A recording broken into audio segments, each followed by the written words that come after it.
Hey everyone, welcome back to the channel. Today I'm going to show you how to quickly fix sound issues on YouTube TV, whether you're getting no sound at all or the audio is just acting weird. It's super easy, just follow these steps and you'll be good to go. Step 1. Restart your device. First thing, just restart whatever device you're using to stream YouTube TV. Once it powers back on, check if the sound is working. If it's still silent, no worries, move on to the next step. Step 2. Unplug and replug. Now unplug your device completely from the wall. Not just turn it off, actually unplug it. Wait about a minute. Then plug it back in and fire it up again. Check the sound after that. If there's still no audio and you've already made sure your volume's turned up, other apps or videos have sound, then it's time for the last fixed, final step. Turn off surround sound in YouTube TV settings. Here's what to do. Open the YouTube TV app.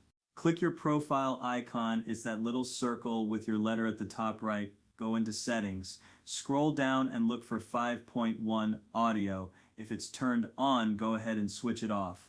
As soon as you turn it off, your audio should pop back on. And that's it. Quick and painless. If this helped you out, make sure to hit that like button, subscribe for more tips, and drop a comment if you're still having any issues or have questions. Thanks for hanging out. I'll catch you in the next one.